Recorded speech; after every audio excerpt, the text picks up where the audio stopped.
सभी का स्वागत है हमारे YouTube channel study with Dharmveer PD class में। फ्रेंड्स, आज हम फिर से एक नई वीडियो को लेके आ गए हैं।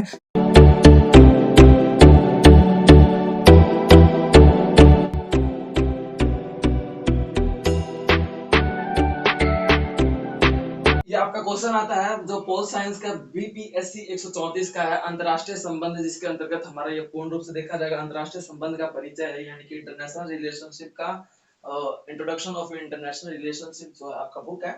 तो इसमें एक क्वेश्चन आता है, बहुत इंपॉर्टेंट क्वेश्चन है। ये क्वेश्चन जरूर आपको पूछेगा, यानी कि मार्टिन कप्लान द्वारा निर्धारित 6 अंतरराष्ट्रीय व्यवस्था उपागम के ऊपर चर्चा कीजिए या फिर उपागमों के वर्णन कीजिए।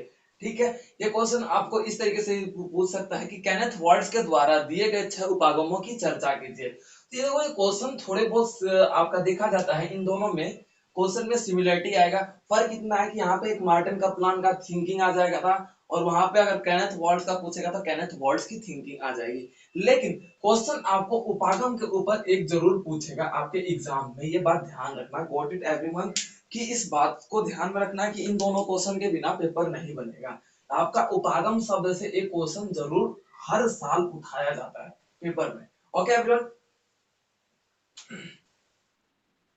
बात कर लेते हैं परिभाषा की।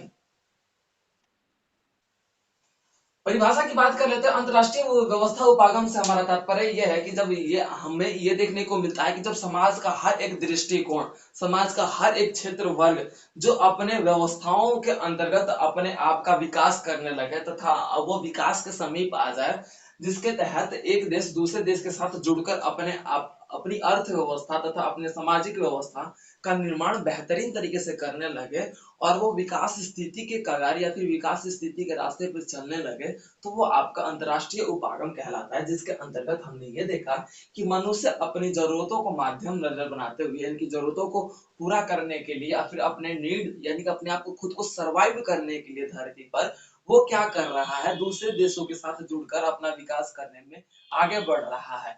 तो उस स्थिति में वही आपका अंतरराष्ट्रीय व्यवस्था उपागम कहलाता है।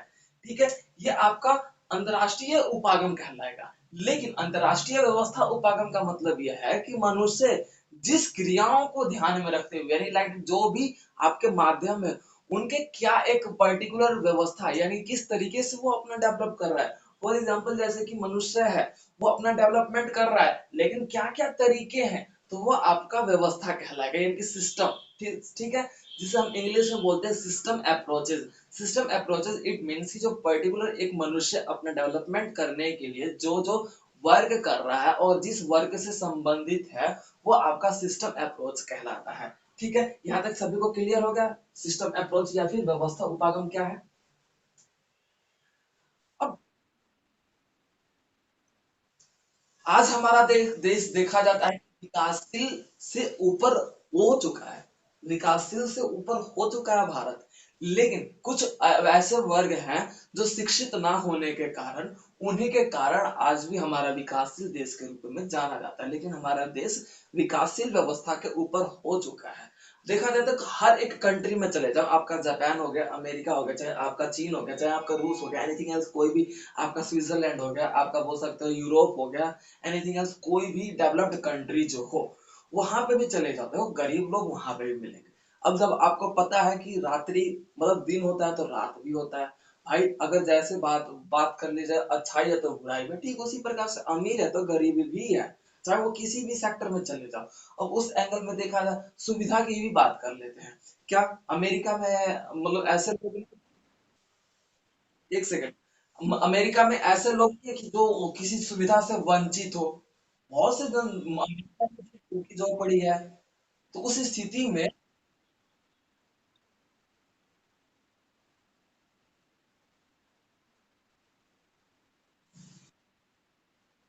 ये किसके बैकग्राउंड से वॉइस आ रहा है?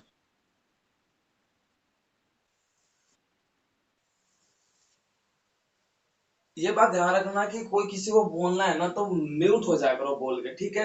हाँ गीता, आप क्या कह रहे थे? अमेरिका में क्या माना जाता है, जिसके पास कार नहीं होती वो आपका गरीब माना जाता है, यही ना?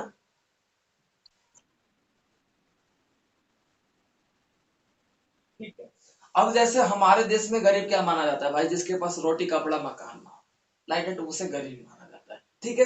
तो सबके अलग अलग स्टैंडर्ड है, सबके अलग अलग जो क्राइटेरिया डिवाइड किया है कि इस देश के गरीब लोग वो कहलाएंगे। ठीक है, तो हमारे देश में क्या है भाई, जिसके पास रोटी कपड़ा और मकान ना हो, ठीक है, तो वो आपका गरीब इंसान कहलाता है। तो उस स्थिति में जब एक मनुष्य अपने आप की व्यवस्था का विकास करने लगे, तो वो आपका अंतरराष्ट्रीय व्यवस्था उपागम के अंतर्गत कहलाता है। अब इसमें क्या है कि हम अपने इंटरनेशनल एंगल के अकॉर्डिंग, यानी कि जब हम दूसरे देश के साथ अपना चल के विकास करने लगे, लाइक दैट, जैसे आपका यूरोप हो गया, अमेरिका हो गया, चीन हो गया, रूस हो गया, ब्राजील हो गया, जिस तरीके से आपका स्विट्जरलैंड हो गया, ठीक है, इसमें हम अपने आप को जुड़कर अपना विकास स्तर को बढ़ा सकते हैं। उसी को ही हम अंतरराष्ट्रीय व्यवस्था उपागम कहते हैं।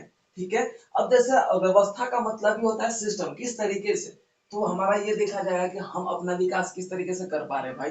रूस से क्या कर रहे हैं, वेपन्स खरीद रहे हैं। यूक्रेन से क्या खरीद रहे हैं, वेपन्स खरीद रहे हैं। ठीक है। जापान से क्या कर रहे हैं, आधुनिक व्यवस्था, आधुनिक मशीनों को खरीद रहे हैं। जापान से देखा जाता है आपका मेट्रो व्यवस्था है, किस तरीके से आपका जापान से ही निर्यात किया गया है। ठीक है, यानी कि आयात किया गया है। तो वही है कि अंतरराष्ट्रीय व्यवस्था उपागम यही कहलाता है कि आप कौन से तरीके से अपना विकास कर रहे हो, अप्रोच प्राप्त कर रहे हो। लाइक दैट, जैसे कि मान लो कि मैंने एक पेन खरीद लिया, मेरे पास भाई स्टेबिलिटी नहीं थी कि मैं 5 रुपीज का पेन खरीद सकूं। ठीक है, मैं पेन खरीद सकूं, लेकिन मैंने कहीं से 5 रुपीज लिया, या फिर कहीं से इकट्ठा किया और मैंने पेन खरीद लिया, या फिर मेरे पास 5 रुपए आ गए, मेरे को जरूरत पड़ा कि भाई 5 रुपए का मेरे को पेन चाहिए ही चाहिए, भाई मेरे पास पहले नहीं थे लेकिन अब आ गए। तो वही होता है कि भाई जब अपना विकास कर लेते हो या फिर विकास करने की कगार पे आ जाते हो, वो आपका उपागम कहलाता है। ठीक है। अब उसके बाद व्यवस्था उपागम का मतलब होता है जब मनुष्य जिस तरीके से अपना विकास करने में सक्षम होता है, वो आपका व्यवस्था उपागम कहलाता है। ठीक है, क्लियर हो गया सभी को यहां तक।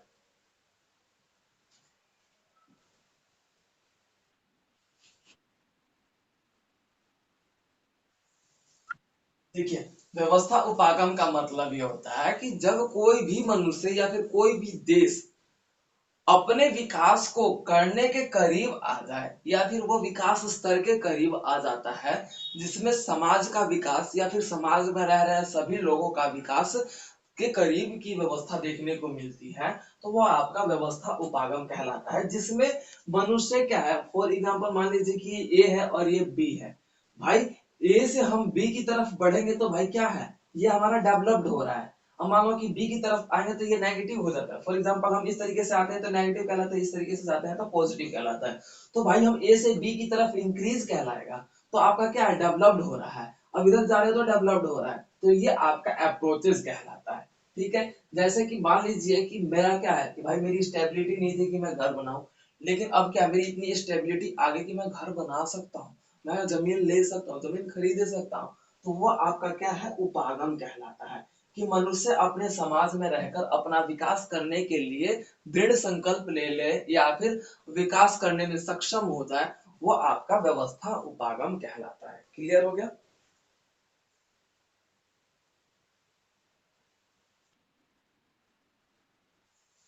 ठीक है। अब बात कर लेते हैं हमारे व्यवस्था उपागम के, जो आपका आ जाता है पॉइंट एक से, हमारे पॉइंट की बात कर लेते हैं। तो इसमें पॉइंट आ जाएगा जिसमें हमारे कुछ पॉइंट्स हैं। अंतरराष्ट्रीय व्यवस्था उपागम के मार्टिन कप्लान द्वारा दिए गए सिद्धांत जो है वो आपका देखा जाएगा।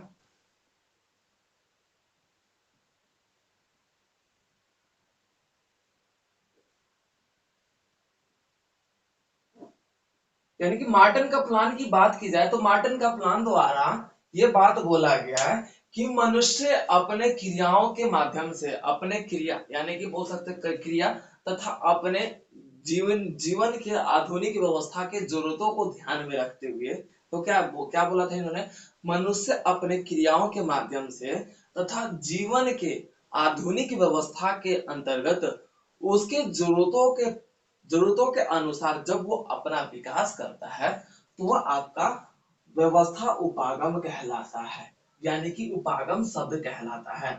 और जिन क्रियाओं के माध्यम से वो अपना विकास करता है, जिस तरीके से वो अपना विकास करने में सक्षम होता है, वो आपका व्यवस्था उपागम कहलाता है। क्लियर हो गया सभी को?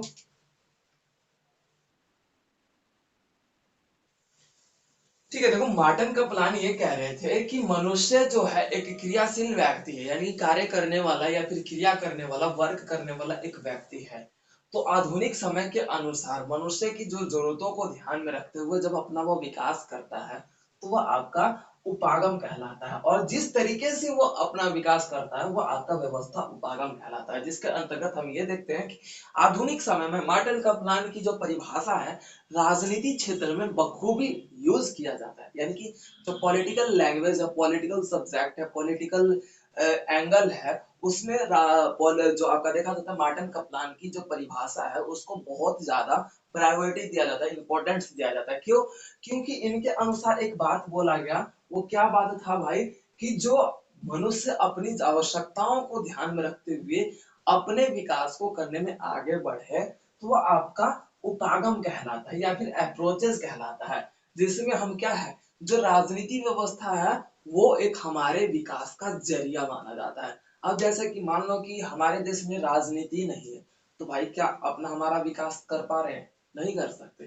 हर एक देश क्या क्या है, सेटअप किससे है, पॉलिटिकल एंगल पे, यानी कि बोला जाता है पॉलिटिकल,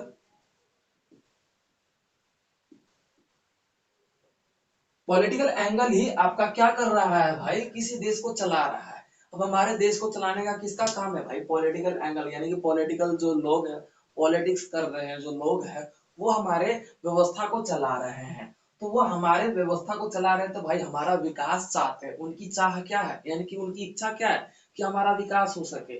चलो ठीक है कि बहुत से ऐसे नेता हैं जो दो मतलब बोल सकते हो कि वो हमारा विकास नहीं चाहते, या फिर लोग शिक्षित हो वो ऐसा नहीं चाहते। क्यों? क्योंकि भाई उनके खिलाफ कोई आवाज ना उठा सके। तो ये अलग पॉइंट है। लेकिन उनका वर्ग क्या है भाई, समाज और अपने देश के लिए कानून का जो निर्माण करना वो विकास के रूप में देखा जाता है। तो इसीलिए मार्टन का प्लान की जो सोच व्यवस्था है पॉलिटिकल एंगल में बहुत ज्यादा प्रायोरिटी दी जाती है, जो कि अंतरराष्ट्रीय राजनीति में भी इस मार्टन का प्लान की विचारधारा को अत्यधिक महत्व दिया जाता है। कि अंतरराष्ट्रीय राजनीति जो की जाती है, कि भाई अंतरराष्ट्रीय राजनीति का मतलब क्या है, सब देश चाहते हैं कि भाई मेरा विकास हो, मेरा वर्चस्व हो, मेरी स्थापना हो।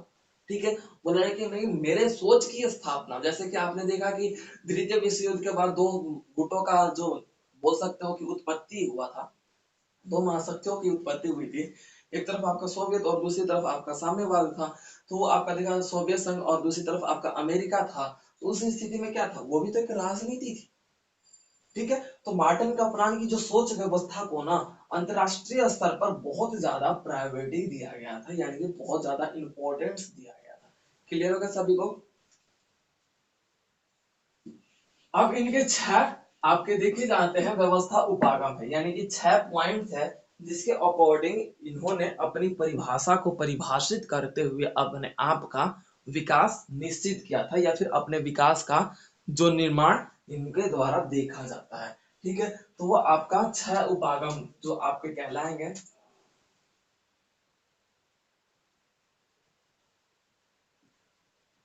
छह उपागम की बात कर लेते हैं।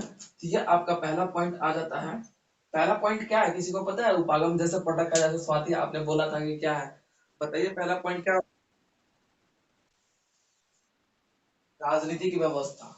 ठीक है, तो देखो आज मैं कुछ अलग अलग पॉइंट्स करवा रहा हूँ, उन पॉइंट्स को भी आप इसमें एक्सप्लेन कर सकते हो। शक्ति संतुलन,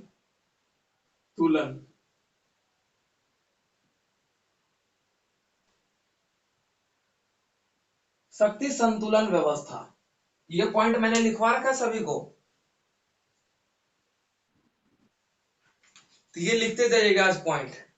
देखो शक्ति संतुलन व्यवस्था, शक्ति संतुलन व्यवस्था से तात्पर्य यह है कि जो हमारे पावर्स है, जो हमारे बोल सकते हो चाहे हमारे आर्थिक पावर हो गया, चाहे आपका बोल सकते हो वेपन्स पावर हो गया, या वेपन्स यानी कि हथियारों की शक्ति हो गई, तो हम उसे क्या करेंगे भाई, बैलेंस करेंगे।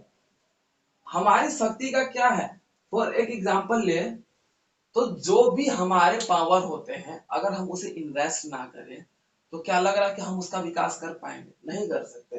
तो इन्होंने एक उपागम का वर्णन करते हुए बताया कि शक्ति संतुलन व्यवस्था होना आवश्यक है, जिसके अंतर्गत अंतरराष्ट्रीय स्तर पर बात की जाए तो इसकी जो धारणा है 20वीं से 19वीं सॉरी 18वीं से 19वीं शताब्दी के बीच शक्ति संतुलन व्यवस्था पर सभी देशों ने वर्क किया, जिसके कारण आपका अमेरिका देखा जाता है कि जिस तरीके से अमेरिका ने अपनी शक्ति पर संतुलित किया था, दो टाइम था आपका देखा जाता है कि 1914 का जो प्रथम विश्व युद्ध था तो अमेरिका कब शामिल हुआ भाई 1917 में, ठीक है। अब 1939 में जो आपका द्वितीय विश्व युद्ध हुआ और उसके बाद अमेरिका कब देखा जाता है भाई 1943 में आपका द्वितीय विश्व युद्ध में शामिल होता है। तो भाई इस टाइम पीरियड में उसने क्या किया, अपने शक्ति को संतुलित किया और शक्ति को संतुलित करते समय क्या किया है भाई, युद्ध में शामिल हुआ और विजय प्राप्त किया, ठीक है। तो क्या अप्रोच किया जाएगा, विजय प्राप्त करना भी उसने क्या अपना विकास अपना वर्चस्व स्थापित कर दिया, तो वो भी अप्रोच कहलाएगा। तो शक्ति संतुलन का मतलब समझ में आ गया कि जब हमें आवश्यकता अनुसार अपने शक्तियों का प्रयोग करते हुए अपने किसी भी व्यवस्था में हम अपना विकास कर सकते हैं, वो आपका शक्ति संतुलन व्यवस्था कहलाता है। क्लियर हो गया।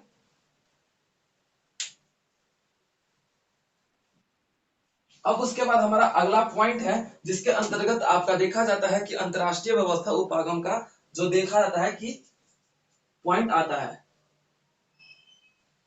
दृढ़ ध्रुवीय व्यवस्था।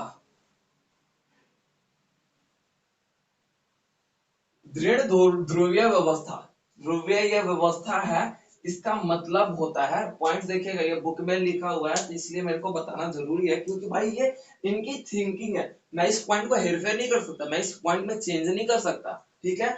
इसमें क्या है भाई, इनके पॉइंट्स को हमें लिखना जरूरी है। दृढ़ ध्रुवीय व्यवस्था में ये है कि जब दो महाशक्तियों का उदय हो और वो दो महाशक्तियां अपने अनुसार विकास करे तो वो आपका उपागम शब्द के अंतर्गत आती है, ठीक है। अब मान लो कि फॉर एग्जाम्पल एक शक्ति है, ठीक है। आपका देखा गया था कि 1991 में 1991 में कि कौन सी शक्ति थी हमारे भारत सॉरी पूरे विश्व स्तर पर, टेल मी अबाउट, जल्दी जल्दी बताइए।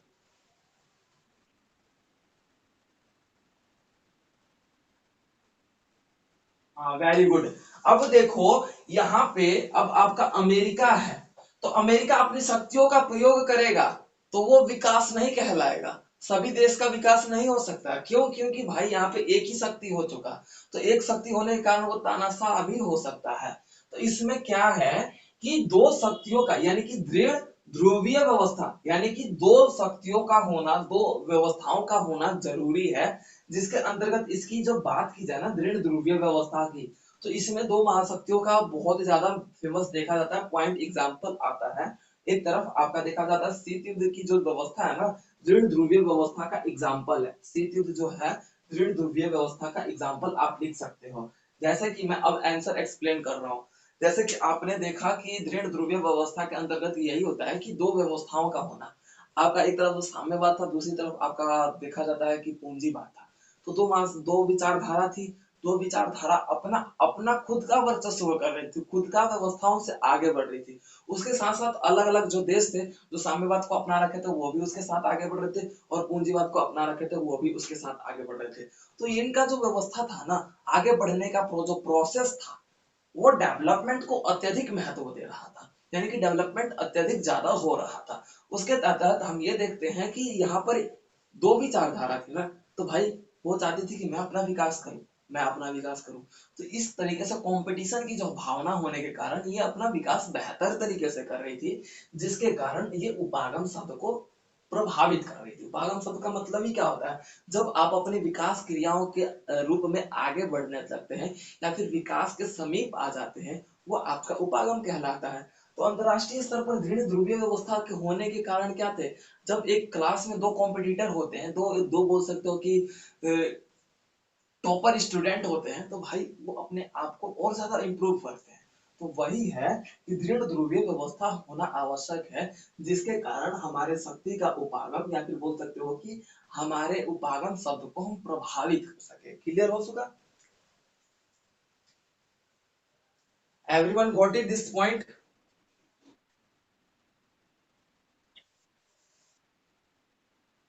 उसके बाद आपका आ जाता है, अगला पॉइंट है आपका शिथिल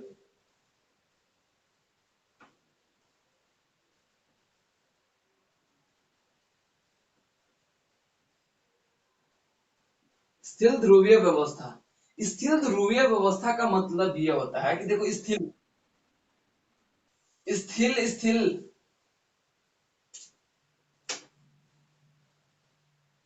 अब क्लियर दिख रहा है? स्थिर ध्रुवीय व्यवस्था, सभी को ब्लर हो रहा है वीडियो?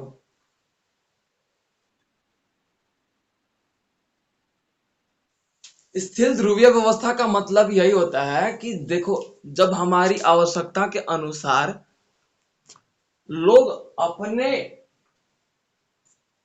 व्यवस्था को लेके अत्यधिक महत्व देने लगे। इसमें जो अगला पॉइंट आता है शिथिल या फिर स्थिर ध्रुवीय व्यवस्था भी इसे लिख सकते हैं। तो यहाँ पे हम लिखेंगे शिथिल। शिथिल का मतलब होता है कि जब अंतरराष्ट्रीय स्तर पर हम अपने शक्ति का महत्व देते हुए जब हम अपना विकास करते हैं, जिसमें हम ये देखते हैं कि यहाँ पर जो आता है ना पॉइंट, आपका देखने को मिलता है कि अपने अनुसार, अपने विचारधारा के अनुसार आप चलते हो। यहाँ पे क्या है, दूसरे की विचारधारा को नहीं अपनाते, दूसरे के वर्चस्वता को नहीं अपनाते, इसमें आपका गुट निरपेक्षता वाली नीति आती है। ठीक है। इस शिथिल, शिथिल यानी कि खुद की स्थिति देखने को मिलती है, ना कि आप किसी और की स्थिति देखने को मिलती है।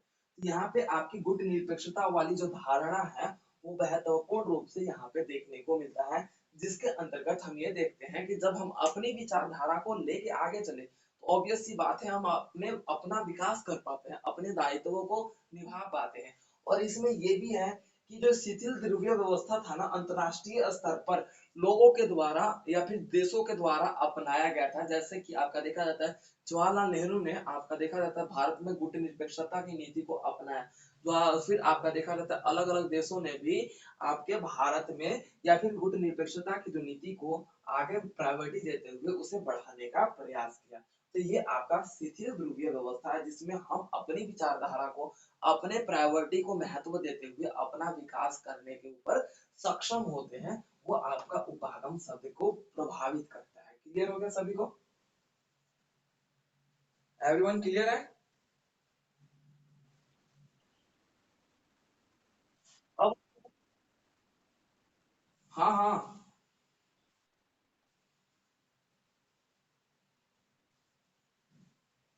सार्वभौमिक व्यवस्था। सार्वभौमिक शब्द का मतलब क्या होता है? सार्वभौम या फिर बोल सकते हो भौम, लिख लीजिए सार्वभौम।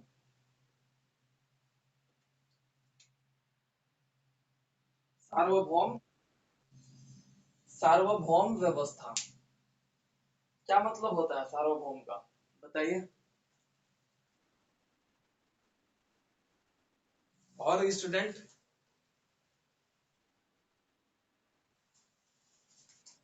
ओके, सार्वभौम व्यवस्था, वेरी गुड, बहुत अच्छा बताया गीता आपने। सार्वभौम का मतलब होता है सभी वर्गों के लिए या फिर सभी व्यक्तियों के लिए, सभी देश के लिए। तो देखो, अंतरराष्ट्रीय उपागम के रूप में यानी कि जो हमारा विकास है, जब हम कोई भी फैसला, कोई भी निर्णय या फिर कोई भी नीति व्यवस्था का निर्माण करें तो सार्वभौम व्यवस्था के अनुसार करें, तभी हमारा क्या है, अंतरराष्ट्रीय उपागम को अप्रोच कर सकते या फिर गेन कर सकते हैं या फिर उसे प्रभावित कर सकते हैं। अंतरराष्ट्रीय उपागम का मतलब क्या है, सभी जो देश है, विश्व के सभी देश क्या है, वो अपने विकास स्तर की दौड़ में आगे बढ़ने लगे, तो हमारा अंतरराष्ट्रीय उपागम आता है। तो सार्वभौम व्यवस्था का मतलब होता है कि जो भी निर्णय लिया जाए, चाहे वो यूएन के द्वारा लिया जाए, चाहे आपका यूनेस्को के द्वारा लिया जाए, चाहे डब्ल्यूएचओ के द्वारा यानी कि वर्ल्ड हेल्थ ऑर्गेनाइजेशन के द्वारा लिया जाए, चाहे आपका विश्व मुद्रा बैंक के अनुसार लिया जाए, तो जो ये सारी जो यूनिटी या फिर संगठन बनाया गया है, इनके द्वारा जो निर्णय लिया जाए ना, तो भाई वो सार्वभौम व्यवस्था के अनुसार, जिसके अंतर्गत हम ये देखेंगे कि पर्टिकुलर जो व्यवस्था यहाँ पे उपयोग की जाती है ना, तो वो सभी वर्गों को ध्यान में रखते हुए, सभी छोटे से बड़े देशों को भी ध्यान में रखते हुए यहाँ पर व्यवस्थाओं को आगे बढ़ाना जरूरी होता है। क्लियर हो गया सभी को? अब हमारा फिर हमारा अगला पॉइंट है अब आपका श्रृंखलात्मक व्यवस्था।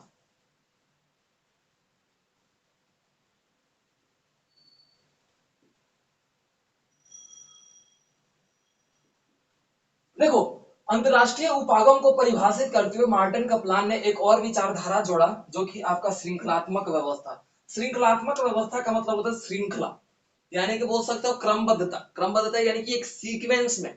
श्रृंखला का मतलब क्या भाई? सीक्वेंस है। ठीक है।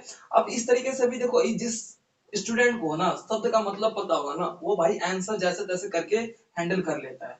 लेकिन श्रृंखलात्मक व्यवस्था का मतलब ही क्या होता है भाई? आपका देखा जाता है कि यहाँ पे सीक्वेंस देखा जाता है, एक स्टेप, एक तरीका देखा जाता है कि हमें पहले इस तरीके पे फोकस करना, फिर उसके अगला स्टेप, फिर उसके अगला स्टेप।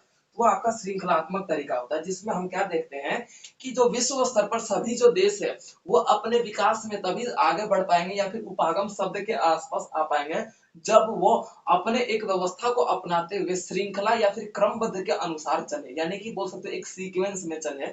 चाहे वो आपका देखा जाता है कि एक सेक्टर का विकास करते हुए, फॉर एग्जाम्पल मान लो कि भाई मैं स्टडी वीकनेस है, ठीक है, स्टडी में मैं थोड़ा वीक हूँ, इस सब्जेक्ट में थोड़ा ठीक है, इस सब्जेक्ट में इसमें ठीक है, तो अब मैं क्या है, एक श्रृंखला के अकॉर्डिंग चलूंगा कि हाँ, फॉर एग्जाम्पल आप स्टडी ही छोड़ो, अपने अभी एग्जाम्स आ रहे हैं बच्चों के, जून में एग्जाम्स होंगे, ठीक है, तो अब इस एग्जाम में आप श्रृंखला के अनुसार चलोगे ना, कि नहीं यार मेरा 2 तारीख का जो एग्जाम है ना इस कोड का है, तो इसे पहले पढ़ना है, इसे अब बिल्कुल क्लियर कर लेना है, फिर उसके बाद अगले कोड को पढ़ना है, यही है ना? तो यही होता है श्रृंखलात्मक व्यवस्था, जिसमें जो विकास स्तर की जो व्यवस्था पाई जाती है, तो इसमें देखा जाता है कि हम अपने श्रृंखला या फिर एक क्रमबद्ध के अनुसार अपने आप का विकास करें, वो आपका श्रृंखलात्मक व्यवस्था कहलाता है।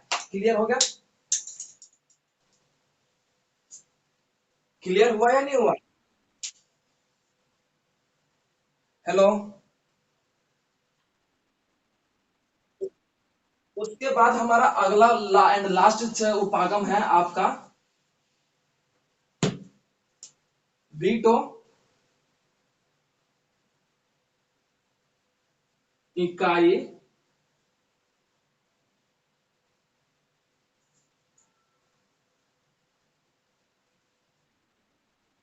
हाँ, ये आपका छठा पॉइंट है। 5 पॉइंट हमने कवर कर लिए, ये आपका छठा पॉइंट है। ठीक है। वीटो इकाई व्यवस्था। वीटो इकाई व्यवस्था का मतलब ये होता है कि आपने वीटो पावर सुना है? देशों के पास वीटो पावर है, आपने सुना है कौन कौन से देश के पास वीटो पावर?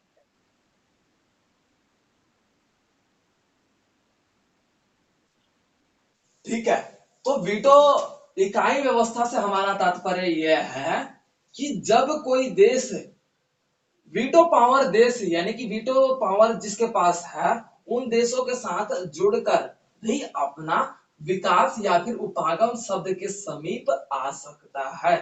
ठीक है। उपागम इट मीन्स, उपागम का मतलब ही होता है कि जब हम अपने विकास के समीप या फिर समाज जो है हमारा विकास के समीप आ जाता है, तो वो आपका उपागम कहलाता है। तो वीटो इकाई व्यवस्था में वो देश शामिल है जो अत्यधिक मात्रा में उनका विकास स्तर हो चुका है, उनका जो विकास है वो हो चुका है, वो वही देश शामिल है वीटो पावर में जो अपने आप में निर्भर है, खुद पर सेल्फ इंडिपेंड है, वो दूसरे पे डिपेंड नहीं है, वो आपके शक्तिशाली देश है। तो उन शक्तिशाली देशों के साथ भी हम जुड़कर हम उपागम शब्द के समीप आ सकते हैं। तो ये था मार्टिन कप्लान द्वारा निर्धारित 6 उपागम, जिसमें हमने इन उपागमों के बारे में चर्चा किया। Everyone got it? अब उसके बाद इस क्वेश्चन का आपका आ जाता है सारांश। हाँ जी।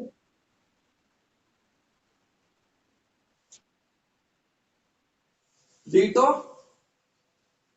इकाई जो आपका देखा जाता है, स्टूडेंट ने बोला कि बस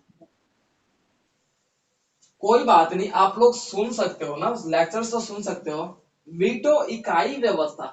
वीटो इकाई व्यवस्था से मतलब ये होता है कि जो वीटो पावर जो देश है, जिन देशों के पांच पांच दो देश हैं जिनके पास वीटो पावर है, ठीक है, जो आपका देखा जाता है कि वो अपने पावर से किसी भी देश को किसी तरीके से आपका देखा जाता है कि व्यवस्था को चला सकते हैं। तो इन देशों के साथ भी जो, यानी कि जो वीटो पावर जो जिन देशों के पास है, वो वह देश हैं या फिर वह देश शामिल हैं जो अत्यधिक रूप में शक्तिशाली है। अमेरिका आ गया, आपका चीन आ गया। चीन के पास वीटो पावर है या नहीं है, एक बार बताना।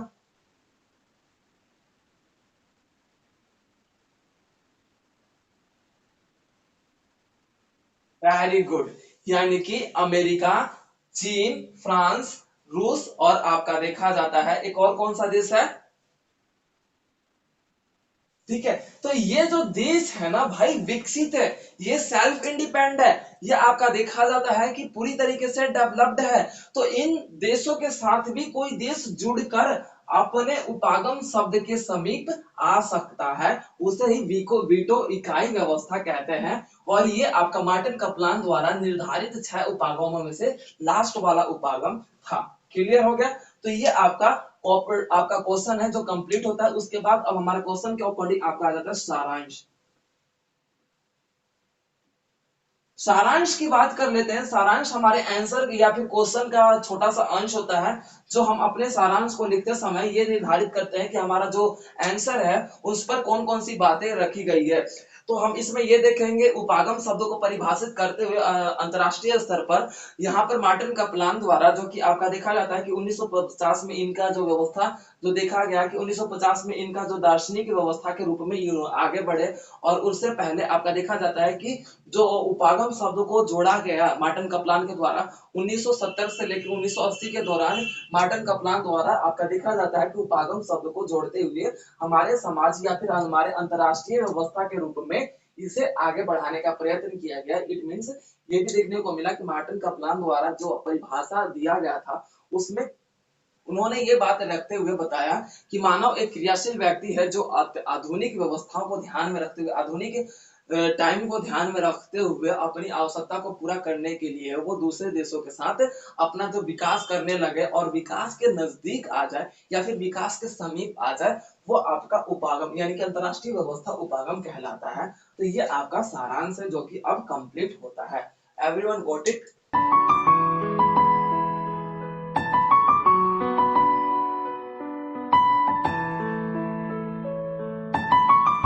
तो वीडियो को like, comment, share and subscribe करना ना भूलें।